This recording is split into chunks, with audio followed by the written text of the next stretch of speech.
Hello, community. We're back. It's Selena and Marissa, and this is Abundance of Hope Center's Just Look vlog. Today, we're going to be talking about cancel culture. Yes, it's actually quite interesting because in our kind of prelim conversation of just what are we going to talk about, I already started thinking about how previous generations, baby boomers, held up such appearances. Like, there's this whole passive aggressive air of we can't say the wrong thing, and we're trying to hold up these appearances to whatever appearance they're trying to keep up, and so we're being really passive aggressive. Meanwhile, we do whatever. Meanwhile, people are running rampant, communities are being ravished, terrible things are being done, and we're just sweeping them under the rug, and they're just getting swept under the rug. So I actually think cancel culture is good, and that no one's actually really getting canceled, but we do need to be calling out certain things, and because people need to be held accountable. And if we stop worrying about these appearances and, how we'll look because we're calling someone out, then we can actually get to the real work, because the first step to accountability is that call out. Whether you're calling yourself out in your mind or whatever, or someone else is calling you out, bringing it to your attention, that's the first step to holding yourself or holding an institution or holding someone accountable. And let's talk about where cancel culture even came from, because this don't even have nothing to do with the nonprofit sector. So let me make it relevant, because for me, I'm like, what does cancel culture have to do with the nonprofit? But so many different people have been getting called out. If nonprofits are ineffective, should they not be canceled? That's my thought. Because nonprofits are a community thing. Right. But my thing is, cancel culture came from, to my knowledge, the entertainment sector, right?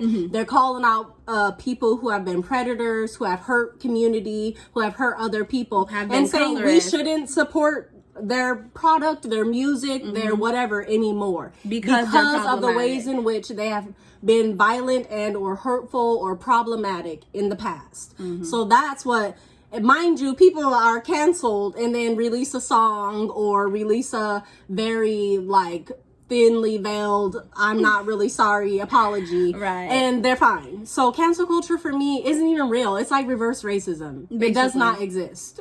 So that's my thought on cancel culture. How it becomes relevant for the nonprofit sector is where apparently, as Black-led nonprofits, supposed to be in part of this system where we're receiving around 1% of funding, where our community is disproportionately represented in homelessness, in unemployment, in foster care, in all these areas in police brutality, all these areas where, social services are relevant. Seattle has more of our youth locked up in cages than they have in the schools, right? Yep. So those are things that are relevant to nonprofit.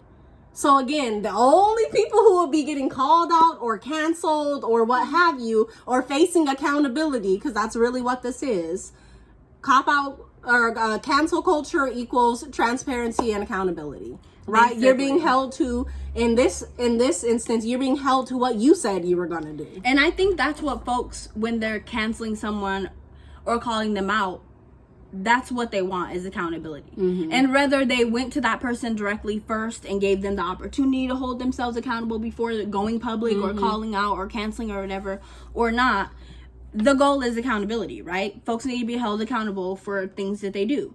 And if my other point is, because I think in the United States, we tend to really have this thing of above it. Like, if you're a nonprofit, you're above certain things. If you're a police officer, you're above. No. If you're serving a community, you are not above that community. Service doesn't mean being above, right? Service means being means being on the same level as. We're not above accountability. If you see me out here in these streets perpetrating anti-Blackness, if you see me out in these streets not acting equitably as Abundance Hope Center, call me out. That is what we want. That is what community is here for. Community is here to make sure, as far as I'm concerned, I'm doing what I told you I was going to do. And now, if I'm not, tell me. But there's that other side of it too, because some folks feel like part of cancel culture is they just call out people for whatever, something that happened in the past, but then what? There's no actual real actionable steps taken after that to make a solution. So sure, let's have that be the rule. If you're canceling someone, if you're calling them out, let there be a solution. There should be some solution. If someone's being problematic, they're operating in misogyny or whatever, get called out, hold yourself accountable. Now let's have a solution. But again, this is why I'm calling cop out cancel culture a cop out, because I feel like that's already like, why, you know what I mean? Yeah. Maybe it's just a black thing culturally. Why are we bringing it up if we're not about to work towards some type of solution? If it's not something that we are gonna fix, right? Right. So again, even in the original context of cancel culture, they're calling out people who are being problematic, who are being hurtful, who are being violent. When it comes to the nonprofit sector, I've seen people getting called out. It's city politicians, right? City officials, gatekeepers, right? Gatekeepers, institutions. These are the people who are getting called out in the nonprofit and usually sector. for a good reason too. And usually for good reason. Now, why are they being called out? For not funding Black-led organizations. Are they being transparent? Right. Are they doing what they say they're gonna do? Mm-hmm. Are they actually adhering to their mission? Are they making decisions that do not align with their mission? Are they operating in ways that are violent to the community? Just like in the other area, only people who are worried about it are people who are usually violent perpetrators, what have you. Hit dogs holler. Yep. That's all I want to say about that.